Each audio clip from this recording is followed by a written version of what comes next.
hopes and dreams travel with you? He'll be an outcast. They'll kill him. How? He'll be a god to them.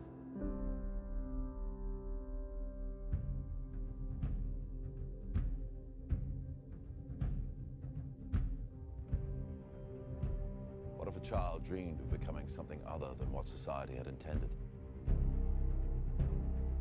What if a child aspired to something greater?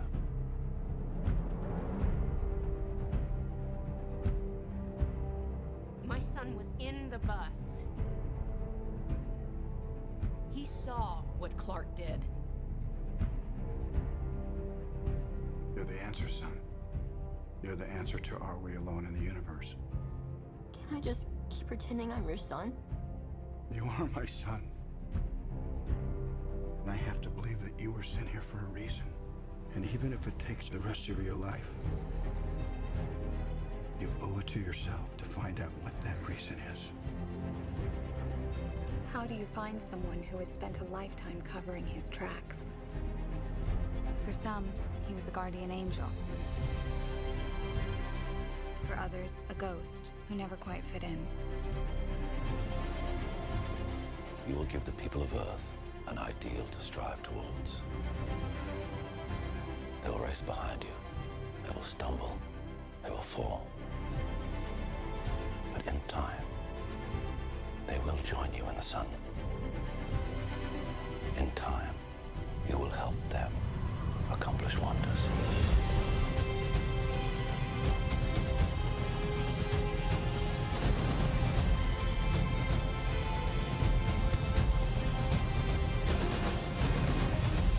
You believe your son is safe? I will find him!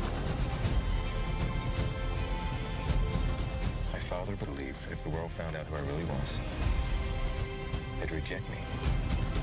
He was convinced that the world wasn't ready. What do you think? What's the S stand for? It's not an S. On my world, it means hope. Well, here it's an S. How about Excuse me.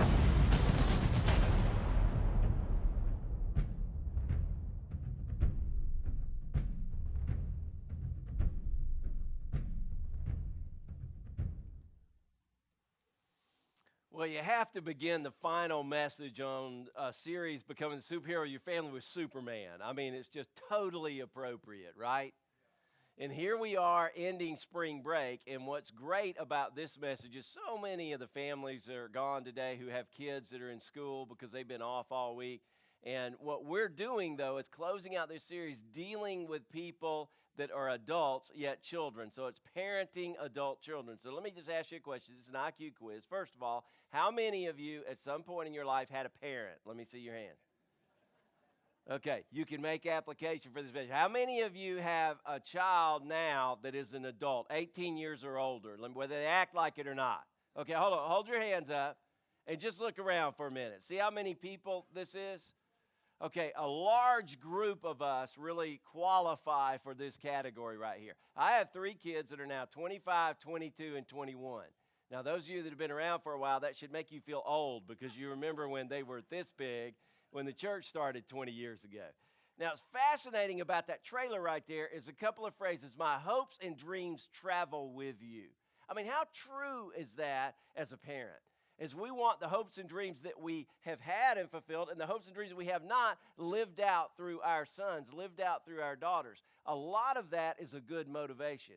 But then there's a phrase in there, I have to believe you were sent here for a reason.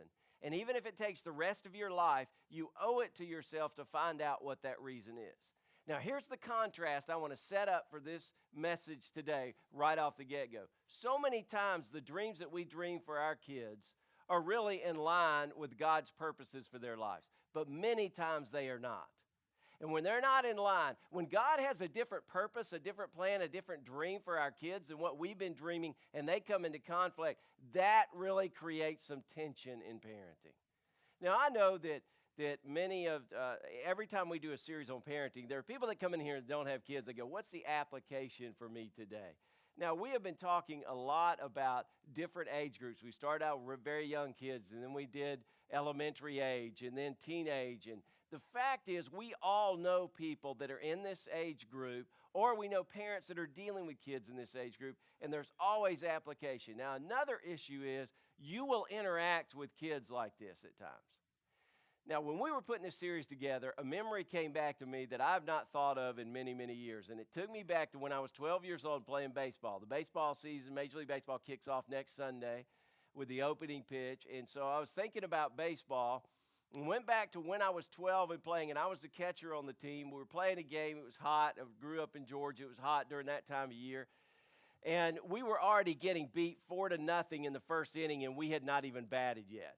And bases were loaded. And the ball was hit to the shortstop, so the force out was thrown to me as a catcher at home plate. The throw was wide left. I reached out as far as I could over there to try to catch the ball, caught the ball, and the ump called the guy safe, said I pulled my foot off the plate.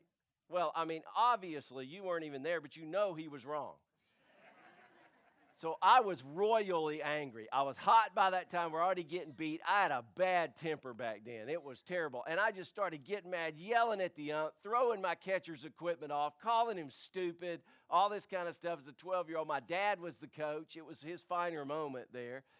I ended up getting thrown out of the game, but it didn't matter. I was leaving the game anyway, and we were at a baseball complex, so I walked up steaming mad over to the bleachers on the field right next to there, sat there near the concession stand, totally angry, and this man comes walking up to me with his little 2-year-old daughter. Now, let me set the stage here. 1974 this was, and this was an African-American man, a black man I did not know. Okay, now that didn't mean anything to me and my family because racism was a non-issue in my family. We had black friends, white friends, all kinds of raised around the Air Force Base. But I realized looking back later, this guy was taking a risk. Coming up and talking to me who he didn't know. So he struck up a conversation. He said, hey, can I go buy you a Coke? Looks like to me you need to cool off a little bit. And I said, yeah. Back then, Coke was a treat, not an everyday thing, you know. So he walks me over to the concession stand, and he buys me a Coke. And then he says, hey, let's go sit down and talk. He starts talking to me. He said, hey, I was over on the other side of that game you were playing in. I'm watching my nephew play. And to be completely honest with you, I thought you made a great play, and I thought the guy was out. But that doesn't matter. The fact is, the guy who's in authority on the field made a call. Right or wrong, he made a call, and his call stands.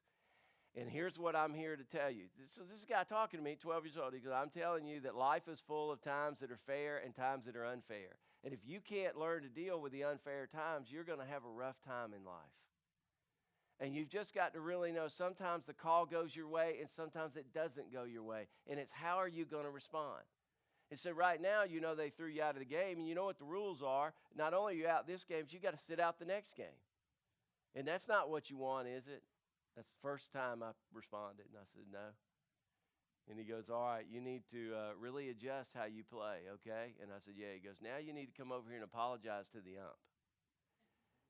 So here's a man I'd never met in my life, walks me over in between innings, calls the ump over there, and I have to apologize to the ump. And I did. It marked my life and changed me. A year later, I go into junior high. And the first day of class, I go in, I'm walking around, and there's that man. And he's a coach at the junior high. All right, now here is my point. You have influence over people all ages in all age groups. Look for the influence as an opportunity because you can change someone's destiny. Okay? Now today we're talking about, we've been structuring this whole thing about how do we deal with any age group of our children. Love them, train them, and transition them. Now one of the things you can do invest, I just wanted to throw this out. For those of you that have kids or grandkids that are preschool, they're actually starting PC4, which is our preschool here that invests in children. They're starting to take applications for this next fall. One way to invest is to go, I'm going to put my child in a place where they'll learn the principles of God in a loving environment and really learn to be who God wants them to be. So I just wanted to throw that out. That was a free of charge thing today. All right, now when it comes to loving adult children, you've got an outline. Everybody get an outline today, a handout? Okay. We're going to bring up just 2 verses today. Matthew 7:12 is one of them. I want us to read this out loud together. So everybody, let's read this out loud with passion together. Ready, go. Do to others whatever you would like them to do to you. This is the essence of all that is taught in the law and the prophets. Now, what do we call that in our culture? There's a phrase for that. The golden rule. Okay, that didn't come from, Aesop's fable, and it wasn't a Mother Goose rhyme. Jesus actually came up with this. Now, to set this thing up, this was the first public sermon that we know of that Jesus ever taught.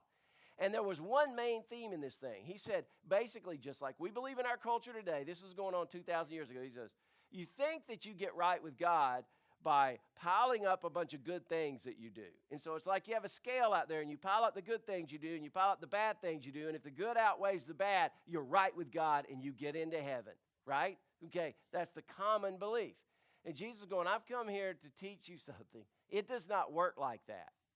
The being right with God has to do with a transformation from the inside out, and it comes strictly through faith. So he starts teaching one topic after another to show a contrast of how they grew up to how it really happens in their life from the inside out. And then he gets down to the very end, he goes, let me just summarize everything that I've said. You want to know what to do? You don't have to know the rules. You just need to know this. Do to other people what you would want them to do to you if you were in those circumstances. Do to other people what you would want them to do if you were in those circumstances. So the whole thing that I think about when I think about parenting my adult children is this. My role has shifted tremendously, and all I have to do is to remember back when I was 18 and 20 and 21 and 25 and how I wanted to be treated by my parents. Sometimes I was treated that way, and sometimes I was not. And I know exactly how to interact with my kids, and that's what we're going to unfold today. So a couple of things you can look. I just printed this all out for you because I wanted you to take this and be able to go. I didn't want you to have to fill any blanks. I didn't want you to miss anything. And the journey when you're talking about adult kids begins with ask questions and listen to them. Now I want to interject here. Of all the topics that I've dealt with in the past 10 years, I've preached on this topic one other time. I have gotten as much resistance on this topic as anything I ever talk about. And here's why I think that is. I think that many of you that have adult children, you're sitting out there, and it's easy as I start talking to this, go, well, you just don't know my kid. If you knew my son, you would know this didn't work.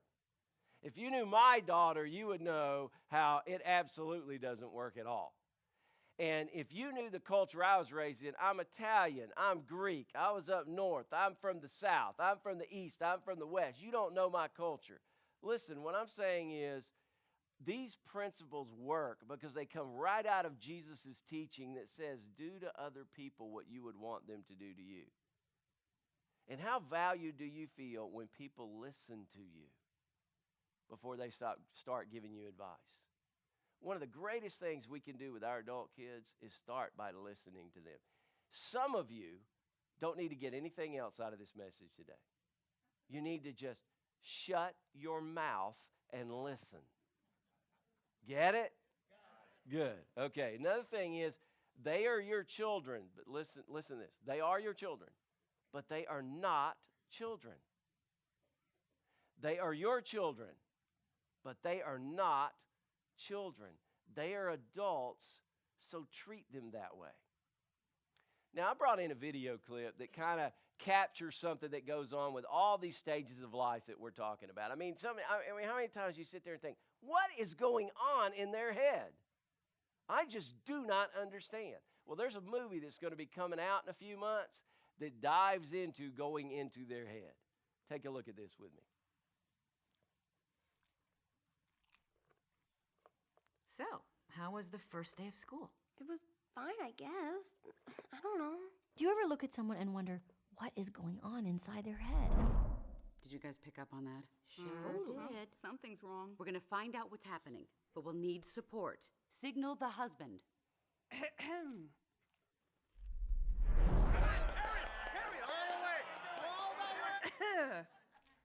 Uh-oh, she's looking at us. What did she say? What? Oh, sorry, sir. No one was listening. Is it garbage night? We left the toilet seat up. What? What is it, woman? What? Signal him again.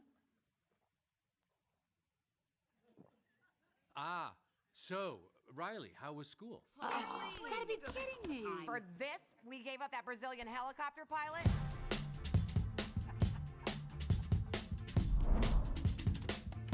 School was great, all right? What was that? I thought you said we were gonna act casual. Riley, is everything okay? Sir, she just rolled her eyes at us. All right, make a show of force. I don't want to have to put the foot down. No, not the foot. Riley, I do not like this new attitude. Oh, I'll show you attitude, old man. No. Breathe. What is your problem? Just leave me alone. Sir, reporting high levels of sass. Take it to DEFCON 2. DEFCON 2. I don't know where this disrespectful attitude came from. You want a piece of this, Pops? Yeah, well, look. Prepare the foot. Keys to safety position. Ready to launch on your command, sir. Just shut up! Fire! That's it. Go to your room. The foot is down. The foot is down. Good job, gentlemen. That could have been a disaster. Well, that was a disaster.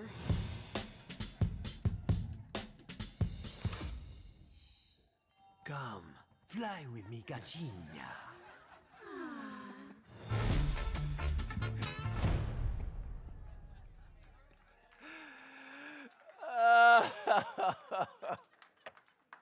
How true is that? Oh, listen, look, that's true again at any stage of life when we're dealing with our kids, when we're dealing with anybody, really, any personal relationship. But when we start interacting with our adult kids, we really need to keep in mind that there's a lot of emotions, a lot of thoughts going through their minds that maybe we are not in touch with. And one of our goals needs to be, how do I get in touch with this and engage this on a level that's friend to friend? Okay, so again, what do we need to do? We need to listen to our adult children, and we need to remember they're not children. We are their mom and dad, but they are not children. And then another thing, and it's just, this can be stressed at every age group. Pray for your children and grandchildren. Pray for them. Now, here's the only other scripture we're going to use today, Matthew 19, 13 through 14. Follow along here. One day, some parents brought their children to Jesus so he could lay his hands on them and pray for them. Now, how cool would that be? But the disciples scolded the parents for bothering him. But Jesus said, listen here, you boneheads. Let the children come to me. Don't stop them.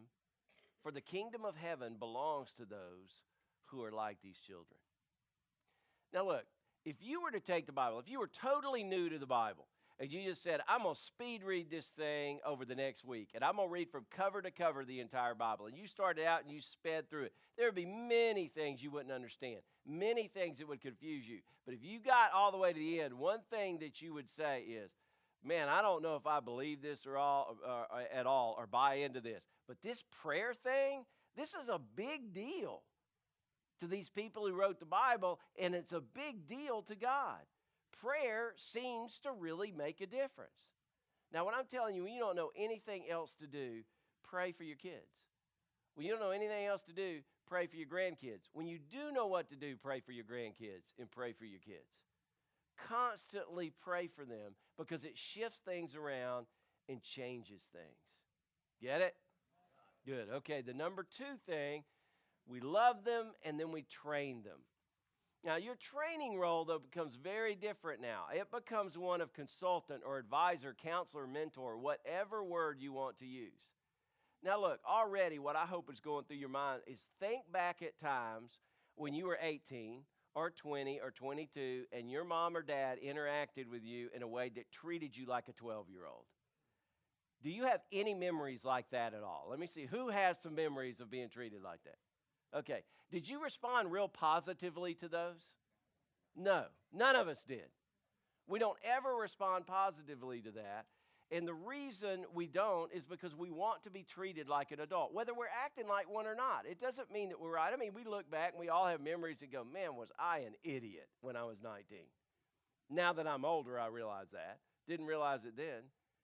And one of the keys with our kids is act as a mentor or a consultant or advisor. Now, let me tell you, in the business world, they get this concept a lot better than we do when it comes to parenting, and I'm asking you to make this application here.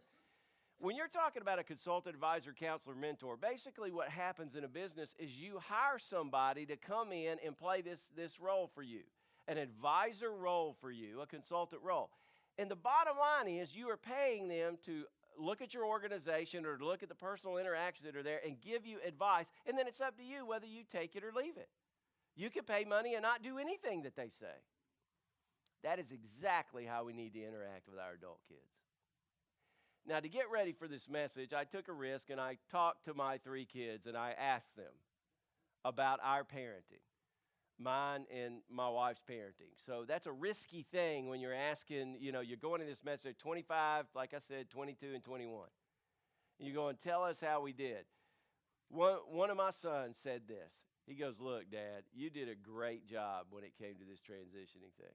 He said, I remember so clearly when I turned 18, from that moment on, you said, I'm going to treat you now like an adult, whether you act like it or not, and I'm moving into a consulting role. And from that point on, the way I interacted with him, and as I did his older brother too, and then when their sister came along, did the same thing, and we had been transitioning all along through the years, but when they became 18, it was like, I will now treat you like a man. I will now treat you like a woman.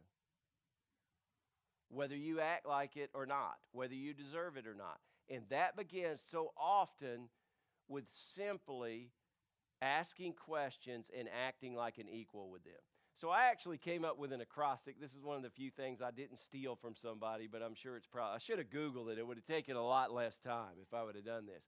The question is, how do you help your adult children? So I just did an acrostic here so you could remember this and take it with you. So really what it comes down to is handle them as you would any other adult. Go back to the golden rule. How would you interact with another adult? How would you interact with their friend who was 20? Interact with your child that way. The second thing is expect them to act like adults. Now, I believe if I could wave my wand and change one great thing about our culture, Tony set it up last week. We was talking about teenagers and how this whole teenager generation age group thing came along.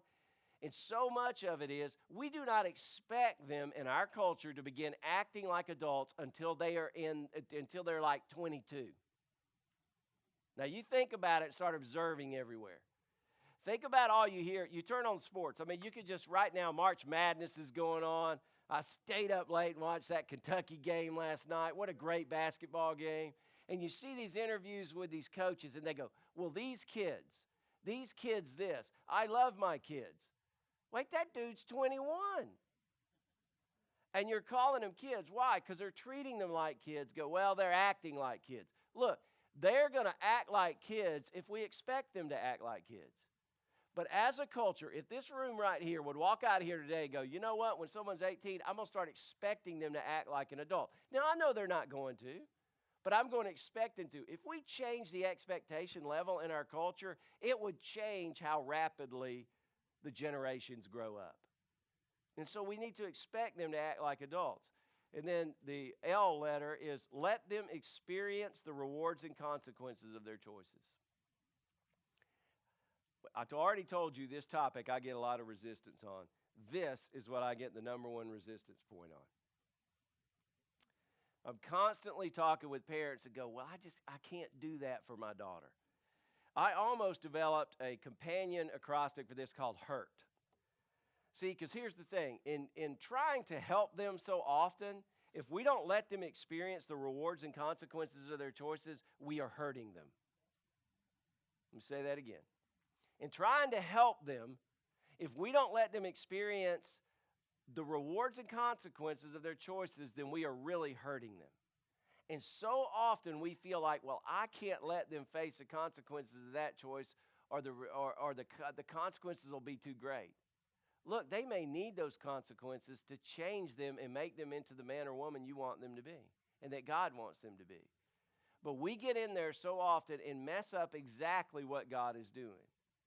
Now, here's what I want to say. This really begins. If you're sitting here today and you go, wow, I've never really thought about that. I've been doing that with my 19-year-old.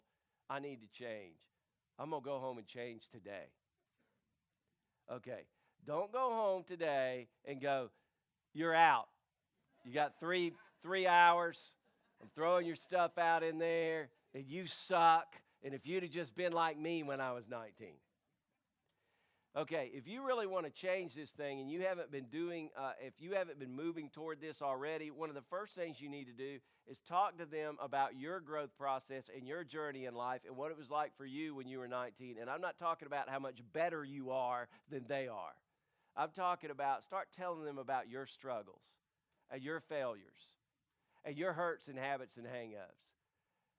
And how you had to face some really tough consequences because you made some really dumb choices. Let them into your life and set up the playing field where it's safe for them to talk about their hurts and habits and hang-ups and struggles.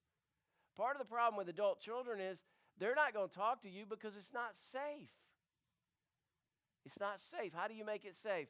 Talk about your own issues. And then just to emphasize again prayer. Pray for them and pray for yourself. So that's how you help children, okay? Adult children. Handle them like they're any other adult. Expect them to act like adults. Let them face the consequences of their choices and the benefits of their choices as well, and then pray for them. Now, I want to say this. When it comes to grandparents and grandchildren, I believe grandparents can. How many of you are grandparents? Let me see your hands. That's a lot of people. Some of you people I didn't think were that old, but nevertheless. Grandparents should be, I believe, one of the most powerful forces on the planet. And should be one of the most positive influences on grandchildren. But the purpose should be to invest in each grandchild, to invest in that granddaughter or that grandson. And to do that, you never need to undermine the grandkids' parents. And that is extremely difficult. Because you're going to see your kids making mistakes that you know are mistakes or you believe are mistakes with your grandchild. And it is hard to keep your mouth shut and be supportive and not be divisive. But I'm telling you, if you will play a supportive role. My parents, my mom died back in 2010. My dad's still alive. And it's interesting that they did some things that really drove me crazy. My mom always treated me like I was 12. I mean, I got stuck at 12 for some reason. And so in my 30s, I started to say, Mom, I know this is hard for you to believe, but I am 32 years old. I have 2 college degrees. I've been married a long time. I've got kids. Wow, I really can figure out how to call the doctor. I really can. I know that blows your mind. And that was how I had to interact with my mom. I took a group of people from church for many years up to Georgia. We'd stay with my parents. We'd hunt together for a week, and Mom would cook for us, all this stuff. And the first year or two I took people, they said, dude, what is wrong with you? And I said, what? You are so disrespectful to your parents. I said, well, I'm just tired of them treating me like a kid. Okay, now, here's one of the problems of being a pastor. They look at you and go, well, my pastor says. And then that's when I go, you suck, and you need to quit listening to your pastor. But they would say, you need to respect your parents, no matter what they do to you. I tell you what, that started changing me. I started changing how I did interact with my mom and dad. And I started playing a role of interacting with them very differently and realized I'm going to respect them no matter how they treat me. But I tell you what, it is difficult. It is difficult to do that sometimes. How much more true that is as a grandparent. So never undermine the authority of grandkids. Now, I want to say this, too, about money. I watch this happen a lot in our culture, is granddads and grandmas stepping in, and they think they're doing good by dumping a lot of money on a grandkid. That is, most of the time, a formula for disaster. To dump a lot of money on your grandkids. And I'm just going to point out a couple of things. I actually printed them out for you. Dave Ramsey and his daughter actually wrote a book, came out last year, Smart Money, Smart Kids, and they talk about this whole parenting thing and kid thing and transitioning in that kind of thing. I strongly suggest you get a copy of that, download it on Kindle or order a copy from Amazon. Read that book. The book that I read that started me on this journey came out 20 years ago, and it's still one of the best books I've ever read. In one section, it deals with grandparents. And it talks specifically about how grandparents need to handle their money related to their grandkids. And it's A Life Well Spent by Russ Crossan. You can still order it from Amazon. I Googled this morning just to make sure. And then there's a section that talks about how to invest. I just encourage you grandparents to check that out. Another thing you can do is go to family.org. It's family.org and just Google grandparents and read something about it. Read how to become a better grandparent. Get it? Good. Okay, now look, we're going to move into the transition part. And this is where I'm just going to spend my final bit of energy. But before I did that, I thought, all right, I got to set people up for this. Now, so often we go see a movie, and we watch the movie, and we get through with it and go, man, that movie should have ended differently. Well, there's this group of people that they actually run a website called How It Should Have Ended.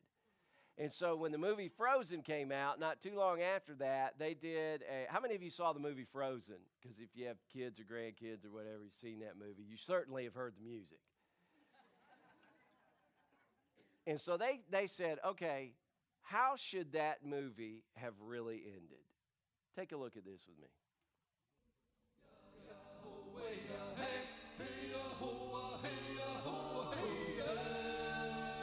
This style of music doesn't fit anywhere else in the movie. Makes you think Lion King.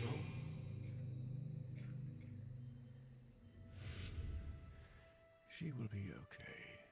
But she won't remember I have powers? It's for the best. Listen to me, Elsa. Your power will only grow. There is beauty in it, but also great danger. You must learn to control it. Fear will be your enemy. So, you're saying we should lock her up alone in a castle until she's safe to be around? What? That's not what I said. That's a terrible idea. No. So, you're saying we should teach her to be scared of herself? Are you even listening? I just said fear is her enemy. So you're saying to teach her to bundle all her feelings up till she gets this freedom complex? And wait and see if she gets over this whole powers thing? Oh, wow. You guys are bad parents. No, I'm not saying to do any of those things. So you're saying... Stop saying so! Every time you say that, you say the wrong thing. Conceal, don't feel? Oh my gosh, the answer is love! Okay? Wow. Love thaws, pure love heals. And that is how that movie should have ended. All right, now, this is the biggest takeaway for today right here. Now, if you have a background in psychology, you probably remember a little model of psychology that's built around these three letters. I'm not going to even go into this, okay? But I just actually lifted that out of that concept to teach something about parenting. Now, to me, this is the biggest takeaway when it comes to how to interact with adult children. Now, I want to tell you, first of all, before I go into this, how I learned this. I learned this by being in life groups around here at Palm Coast Community Church. And I was in a particular life group. There was a couples group at one time, and we were having a real struggle with our teenager at the time. Or at least I thought it was a real struggle. And I was all bent out of shape. And so I brought it, Kim and I brought it to the couples, and we asked for advice. We asked for them to give us direction. And they said, let me get this right. Your son is not turning his work in, and he's irresponsible in school, but the teachers like him. He's not doing drugs. He's not drinking. He doesn't ever get in trouble, and he basically is a great kid, right? Right! Wow, you've got issues. And they told me, you need to change the way you interact because your belief and goal of what your kid ought to be is very different than what God's is. It basically, what they recalibrated me to was the whole issue that I'm not raising children. I'm raising adults who are going to be parents. That changed my life. And so I continued from that point on. We constantly bring parenting stuff here and started learning and listening and applying what people told us that were around us. And then I actually went to a little conference one time, and they threw this thing out in 5 minutes. And I've remembered it and taken it, and it shaped the way I interact with my kids from that point on, and it gave an understanding. So I'm asking you, if you don't take anything else away, take this away. Okay, let's close in prayer. That was a joke. Okay, here's what the whole thing is there are 2 columns here representing parent, adult, and child. Okay, so if you have a pen, I want to write that down on your, some of you are from University of Florida. It's hard for you to remember P, A, and C. Parent, adult, child. Okay? And so this represents mom or dad, and this over here represents the son or daughter. So that's just the whole concept that comes out right there is the parent, adult, child thing. Now, the way that it really ought to begin is you're going to see that I'm going to take some diagrams here in just a minute, but I want to show you this. When a child is born, basically what you have is a parent relating to the child, okay? And the parent treating this kid, this son or daughter, like a child because they have to be treated totally like a child. They're totally dependent on you, right, when they're first born. And so the whole thing is this relationship is a healthy relationship. But as they get older, as they start growing, and I'm talking older just as a matter of just a few years, what starts happening is there's still the parent-child relationship, and then one day everything is great. It's utopia, and then the kid looks at you and says what? No. No. Right? Okay? So they look at you and they go, no.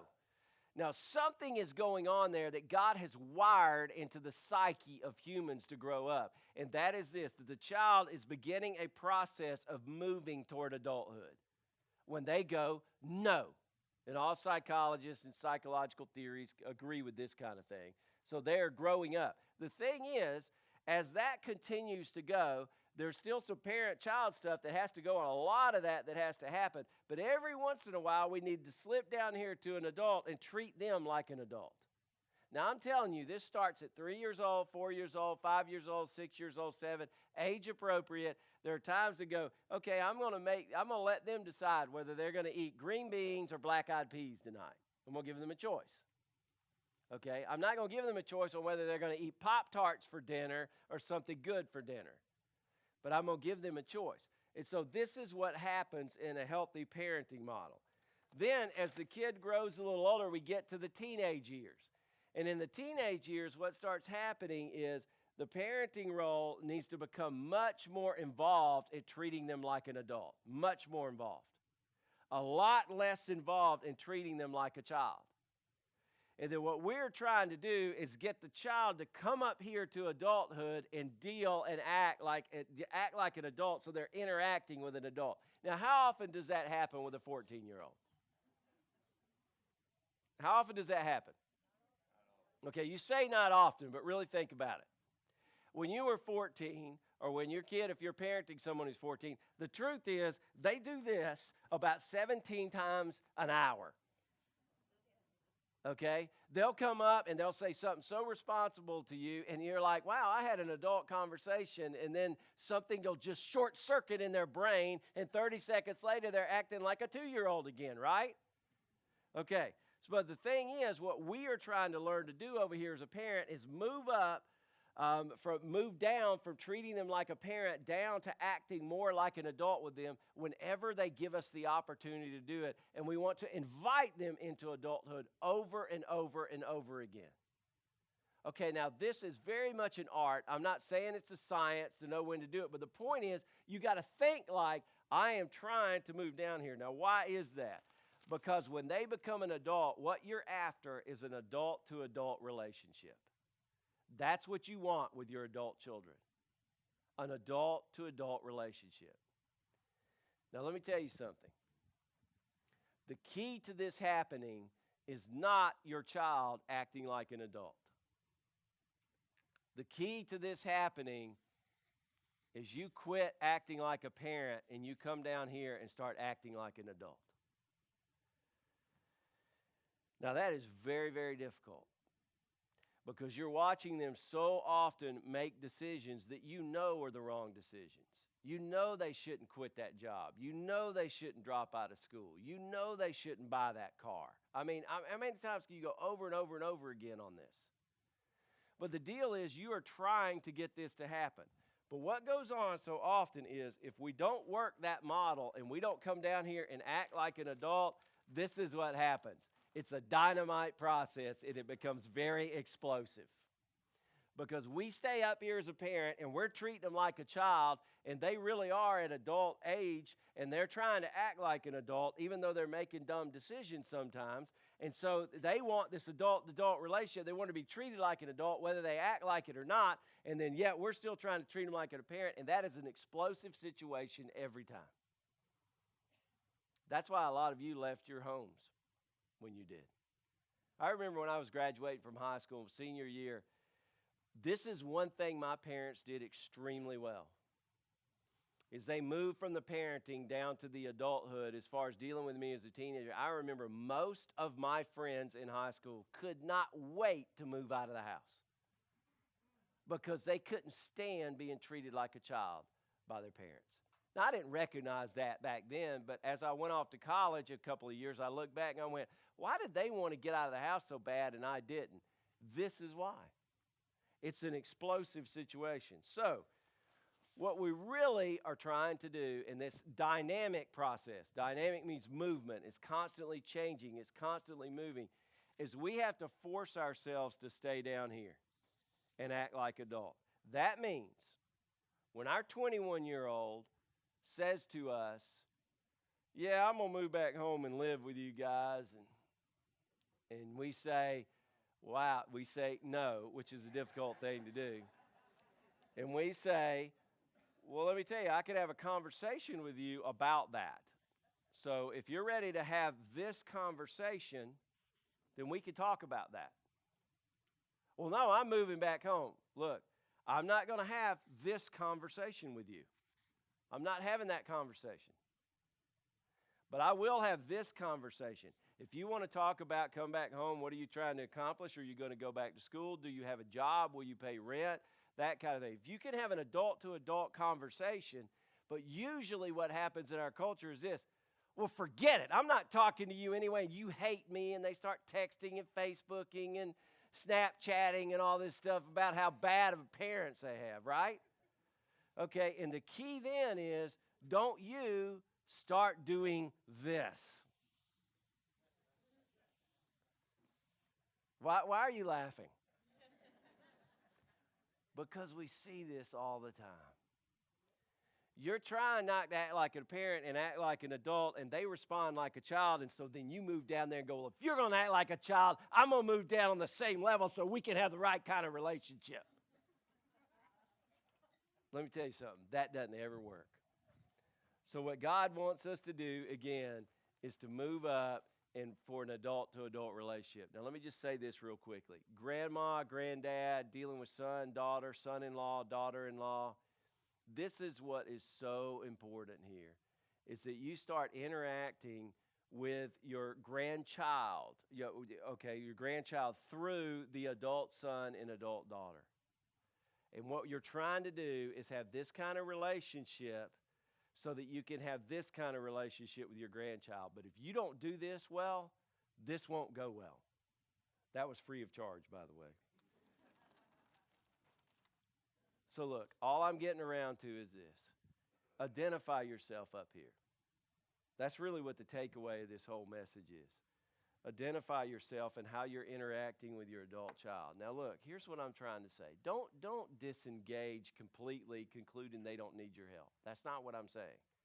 Well, adult, I'm going to quit offering to help them. I'm just going to pull out.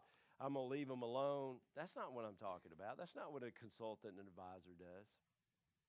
But don't overprotect them or enable them either. Constantly be asking for their advice. Bring up your failures again. I just want to say that again. That opens the door as much as anything. The reason my kids will talk to me about their hurts and habits and hang-ups is because they've heard a lot of it from me. And here's another thing that I do. I just want to go back to the ask for advice. I ask for my children's advice on a very regular basis. On financial decisions, on relational decisions, on lots of stuff. It's just like communicating this message. I need your advice on this. I'm constantly seeking their advice. And so they are open to come talking to me. Now, one of the things some of you need to do is you need to have a conversation with your adult child, and you just need to ask them to forgive you for how you parented. Seriously. Some of you have treated your adult children like children way too long. And if God's speaking to you and convicting you on this, that begins by a phone call or a person-to-person conversation, if you can have that. And just say, look, I haven't been treating you right, and I'm sorry. Don't make excuses. Just go, I'm sorry, and I'm going to work on this, and I'm going to become different. Now, there's no better time to do that than Easter. Okay, so Easter's coming up this next Sunday. The whole thing is built around the fact that Jesus died on the cross and he rose from the dead to offer us absolute forgiveness. The foundation of Easter is forgiveness. That's what the whole thing is about. So look, often when we're talking about a parenting approach and we're talking about Easter, it's kind of interesting because good intentions like inviting people to an Easter service, that kind of thing, or coming to church on Easter. I mean, you know, this is one of the lowest attended weeks of the year because it follows spring break. Next week will be one of the highest attended Sundays of the year. So often people have good intentions, but they're on the wrong track, okay? That is true at parenting. That's true when it comes to this Easter thing. So I actually brought in another video that kind of identifies the wrong track and how we need to get on the right track. So watch this video with me. But you don't understand, Don Calzone.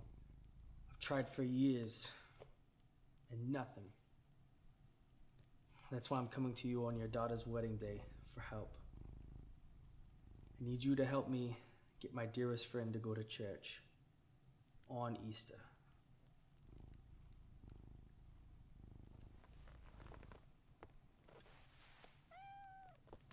Stand up. Look at yourself, huh? You look terrible. Go get some wedding cake and some punch. Well, I'm actually on a cleanse. A what? A juice cleanse. What's the matter with you? You need to man up! Oh, I'm on a cleanse! I gotta lose weight! Forget about it! Hey, go get something to eat, huh? Get you some sleep. Next thing you know, that friend of yours will be going to church on Easter. But how? I'm gonna make him an offer he can't refuse.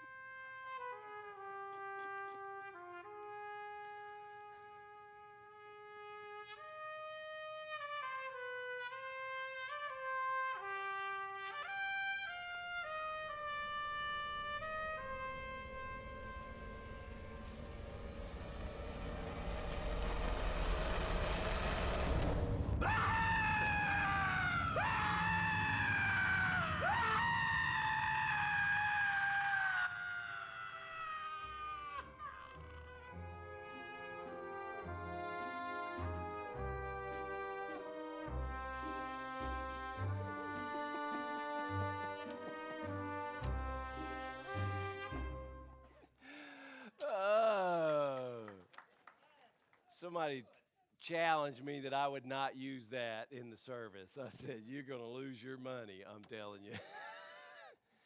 Look, this next Sunday's Easter. What a great time. Get an invite card. Invite people to come to Easter. Let me say to those of you that are members, regular attenders, look, come early next Sunday. There'll be a lot of people here. Park in the back of the parking lot. Greet people. Look for someone you don't know. Look for things that need to be done and where you can help out on Easter. A lot of people will come and they need somebody that just is nice to them. We talk about how the fundamental thing of Christianity is love. Really, so often the best way to say it is just be nice to people. Next Sunday's a great opportunity to be nice to people. Get it? Good. Okay. Final thing is this, guys. We've been doing this series for 4 weeks now. And what ultimately it comes down to is we need to make choices on how do we interact with our kids in a way that will really direct them toward who God is. But so often we're not ready to do that because we haven't made the commitment ourselves. And so I just thought I was going to end up this message today as we talked about Jesus talking about do to others what you want them to do to you. And the whole real underlying theme of his message was this: you do not have the capacity in and of yourself to do the things you know you need to do. And that's why I came to the earth, and that's why I'm going to die on the cross. That's what Jesus taught. And very simply put, this whole Easter thing is about faith. And that's what we're going to be talking about next week. But today, what some of you need to do is just make a commitment today. And go, you know what? I need to shift full control of my life to Jesus. I've been inviting him in as a consultant. So he's been giving me advice, and I've been listening, and I've been thinking, and I'm trying to decide whether I'm going to follow his advice or not. You need to move from him being an advisor to him being your, what the Bible calls your Savior. To save you from your hurts and habits and hang-ups. And all you have to do that is just to say, Jesus, I give control of my life to you. And I submit fully to who you are. I want to be the parent you want me to be. I want to be the man you want me to be. I want to be the woman you want me to be. I want to be the child you want me to be, the grandparent you want me to be. And to do that, I need your change and your strength. So Jesus, do that for me. So let's pray together.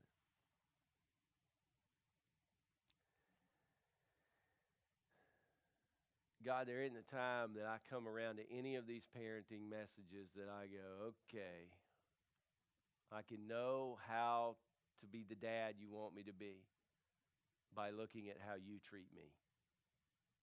Father, I just want to thank you that you love me unconditionally. But God, I also want to thank you that you give me total freedom to make decisions on whether I'm going to move towards you or whether I'm going to stay neutral or whether I'm going to move away from you. God, just thank you for the freedom of being able to choose. And thank you, God, that you pour out tremendous goodness on me, tremendous blessings on me. But God, you also allow me to face the pain of my choices so it will help me change. Lord, I want to thank you for being a dad like that. And God, I know in a room like this, there are a lot of people who had fathers that didn't reflect you at all.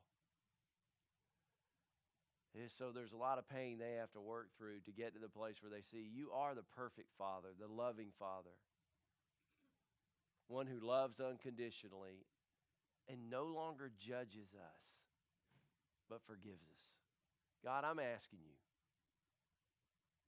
to allow everyone in this room to feel how you feel about them. And God, I pray this next week. Here we are, we're walking into the remembering time, God. How, Jesus, you came to this earth and you allowed yourself to be arrested and to be tortured and suffered and died on what we call Good Friday, which was your worst day, so that we could have life and have it abundantly. And thank you that we're coming back here in a week to celebrate the fact that the tomb really is empty. You really did rise from the dead. You really are who you say you are. And you really do give us freedom and forgiveness and power. So God, I pray that you would transform us as your children and transform us as people that are parents ourselves, so that we can help see this world move more toward you. We ask in Jesus' name. Amen.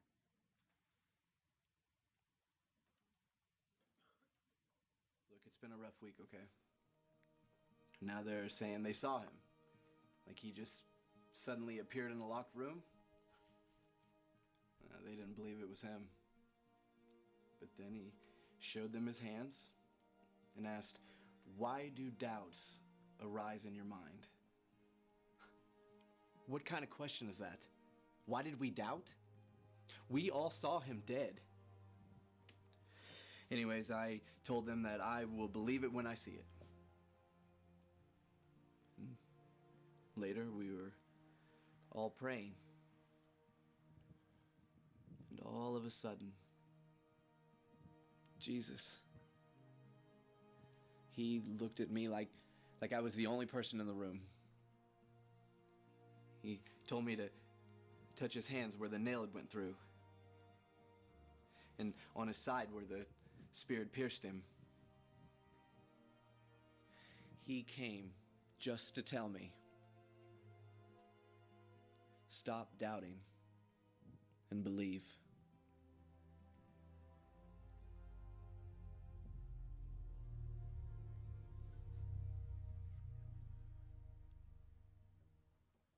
So next Sunday on Easter, we're going to start that series, and we're going to start wrestling with some of the legitimate questions that people pose to Jesus and some of the questions that he posed back to them.